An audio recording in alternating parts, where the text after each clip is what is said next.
السلام علیکم ورحمۃ اللہ وبرکاتہ۔ محترم ناظرین کرام، آج میں آپ حضرات کے سامنے ایک سوال کا جواب، ایک شبہ کا ازالہ کرنا چاہتا ہوں۔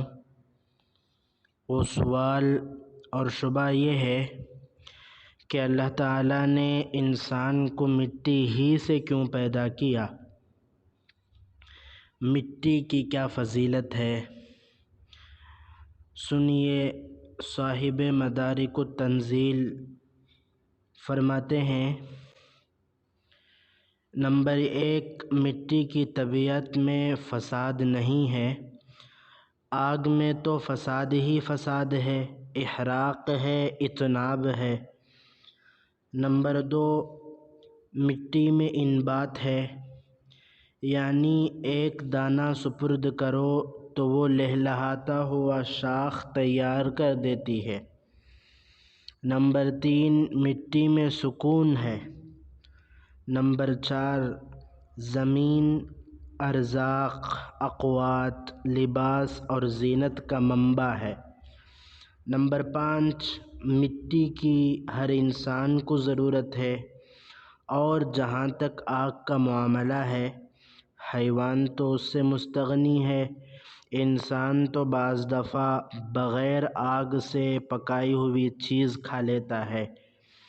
نمبر 6، زمین کسی بھی چیز کو مضاعف کر کے دیتی ہے، دگنا کر کے دیتی ہے، یعنی ایک دانہ پر 700 دانے، جیسا کہ قرآن کریم میں ہے، کمثل حبۃ انبتت سبع سنابل فی کل سنبلۃ مئۃ حبۃ۔ آگ کے پاس 1000 دانہ بھی دو، وہ ایک دانہ بھی واپس نہیں کرتا، سب کو خاکستر بنا دیتا ہے۔ نمبر 7، زمین تو برکات عامہ کی جگہ ہے، اس لیے کہ اس میں مساجد ہیں، کعبہ ہے۔ نمبر 8، زمین چونکہ سورج کی گرمی کو جذب کرتی ہے اور پودے اگاتی ہے۔ نمبر 9، زمین چونکہ سورج کی شعاؤں کو اپنے اندر لے کر سونے کے کان وغیرہ بناتی ہے۔ نمبر 10، زمین سے بنا ہوا انسان ہی تجلیات ربانی کو جذب کرتا ہے اور اس کے انوار و برکات کو دنیا کے سامنے پیش کرتا ہے۔ نمبر 11، اگر آگ کو دیکھیں گے تو ویسے تو وہ اپنے اندر منافقانہ شان رکھتی ہے، باہر سے لال ہوتی ہے، اندر سے کالی ہوتی ہے۔ نمبر 12، زمین پستی چاہتی ہے، رفع درجات پستی ہی میں ہوتا ہے۔